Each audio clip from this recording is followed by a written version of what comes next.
Welcome to One Word a Day. I'm Sophie, your pilot into the universe of Chinese. Let's continue the last episode of this month of some important critical part or the essence of life. I remember years ago, I heard some old wise man once said the two essential part of life or how you can detect the vital signs or somebody is still alive is one is 血, one is 气. 血 is the blood, the carriage of nutritions and life forces within us, right? The circulation in within us.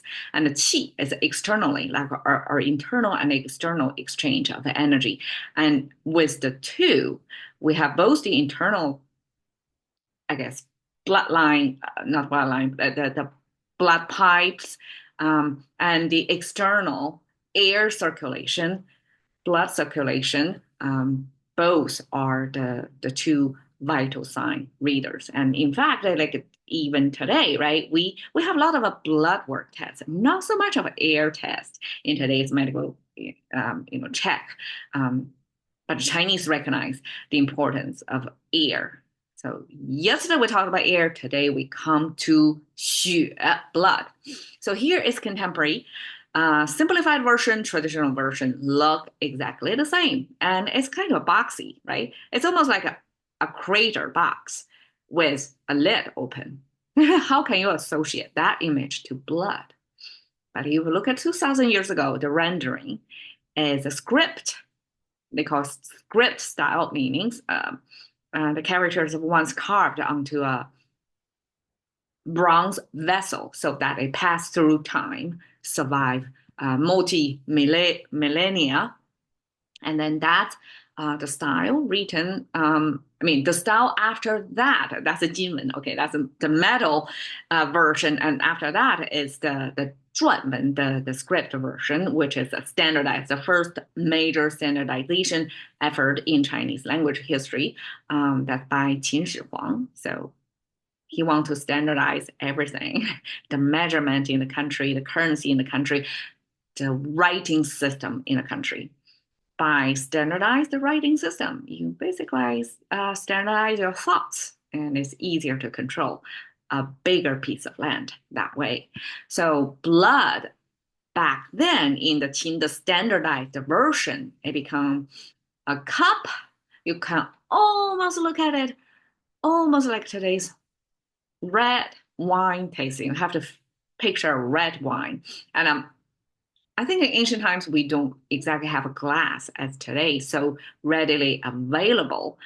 Ancient times, glass was a later invention. So ancient times, most likely this was a made vessel, either carved from wood or cast into iron or bronze, different long-lasting material that you're not going to see through like the glass for wine, but it's more this horizontal line, the surface of that liquid in that container that you're going to hold. This is your thumb against the rest of the fingers. So this is the sign for this glassware that you're going to hold like that. That within that container, actually, it's not wine, just like Christianity used wine to symbolize the blood of Christ. Here, I ask you to visualize the red wine because here, the liquid in that vessel is blood. It's not human blood, it's animal blood. So I guess we don't exactly know whose blood that is. But as an ancient practice back then, according to scholars, okay, who studied this for a long time, that this is animal sacrifice blood. And humans, used to talk to the divine through such sacrifice, through such glass, well, ancient vessel, not glass, but red wine looking bloody vessel to symbolize appreciation of like we're giving the life force to the divine, right? I guess as an exchange. So it's a deal making process basically with the divinity. So that animal blood eventually, because we use this character to mean blood, even if it starts from this animal sacrifice practice, that blood, that red color is shared across animals, right? Animal blood is red as well as human blood. So this animal blood eventually extended to use as on human blood. And because language is served is a used by humans, and humans have to use the language to describe a human life experience. And most likely, we're going to see our own blood probably. So this blood eventually probably more likely to refer to human blood than animal blood. 血气方刚, okay, is a Chinese common Chinese expression, almost like hot-blooded. In English, meaning somebody who's still young, who is kind of rush and do some impulsive things that could be damaging. But it's somebody who, I guess, you don't really want to mess up with either, right? Because their blood, their air, squarely still, like they're at their prime. That you don't, they're physically, intellectually strong, and they're still hot-blooded, and that you don't want to diminish them in any way. Not that I'm saying you're going to diminish the young or the old, but the middle part, 血气方刚, describing that middle prime years of someone. I mean, I guess all of us have this 血气方刚, but eventually this 方刚, this 刚, especially because it carried the meaning of steel, and steel is something that's not bendable, but is breakable or hard to break. But this 刚have this image of somebody as a stubborn, somebody who is not willing to compromise, right? So 血气方刚, oftentimes to describe somebody who has to have their own way. Because their blood through their veins are probably pumping at their prime years, and is well nutritioned and networked neurotically, so that they can really fight back if they are not getting their way. So that's 血气方刚, and this 方 I translated it squarely. Okay. Eventually I did some digging. This 血气方刚, this 方 actually means equally.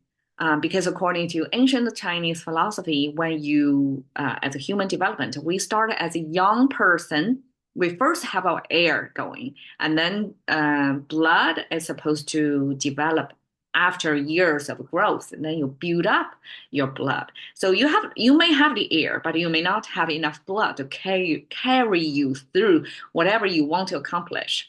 So you may have the energy, but you don't have the muscle, so to speak. So the 血气方刚 to describe the prime years means now the blood inside you, the internal circulation catch up with your external circulation, that they are equally still like tough or strong. So that's your prime year description. And then eventually both going down, right? So that's according to, I guess, Chinese medicine or Chinese view of how humans develop. So in that case, 血气方刚 describe the prime years of person, not necessarily, the young, especially males in their teenage or early young adult years behavior. Okay, 血债, 血债, 血还. Okay, blood debt, blood return or pay back. So this is similar to that an eye for eye, a tooth for tooth, tick for tack. Except here we come to the blood level. That seems bloodier. It seems like a bigger kind of debt. That's bodily injury. And then you have to pay back with your own bodily injury. So something like that. So this is kind of a threatening message from one party to another that, as a victim side of having suffered from this bloody result of some sort, and then you feel you're justified to inflict back of this bloody result on the other party. Okay, 一针见血, one needle, see blood. Okay, that's a Chinese very succinct way to say that you have the clarity, mental clarity and the verbal succinctness that with just one poke at some phenomenon or complicated issue, and then you can see blood, that you get to the core of something, or you puncture through the chaos, or the the misinformation, disinformation, or messiness of the affair, especially facing some complicated situation, right? So 一针见血 is a Chinese way to appreciate somebody who has that special gift of language, of understanding of human dilemmas sometimes, and they just use one needle to puncture through it and to show you the blood, like what the true truth is about something. Okay, so that's the power of language.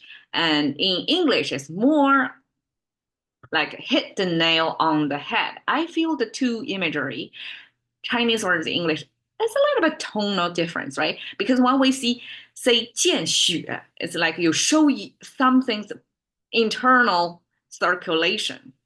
So it's almost like a show the truth below the surface, below the skin, what's underneath it. Versus hit the nail on the head means you're accurate. You're accurately targeted on something. You're right on point. So I guess this pointy image, either through needle or through nail, these are two sharp, pointy things. That's a parallel comparison. But the degree, this going underneath the surface, I guess if you hit the nail on the head, it's puncturing through the surface of wood. But in this case, it's puncturing through the surface of skin. I guess in that motion sense, it's the same. But hit the nail on the head simply means you connect the dots correctly, so to speak. You get the nail do its work. Versus here, 见血, you have something come out of it to show you what below the surface is. So in that sense, it's different. It's almost like a Chinese use blood in this expression to show you like even more. You not only on target, but you are you excavate something beneath the surface that either people don't get to see, or people intentionally get confused or unintentionally get confused. There are a lot of surface level confusion, chaos, but you are able to puncture through all that and show you the truth, what's underneath there.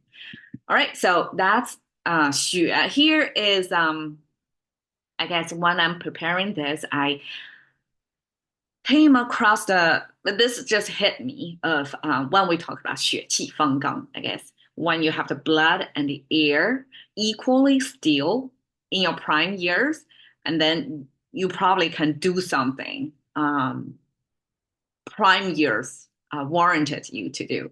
It doesn't mean everybody can do that. It just means somebody, when they have full blood, full air on them, they are going to do what they feel they cannot compromise. They have to voice out.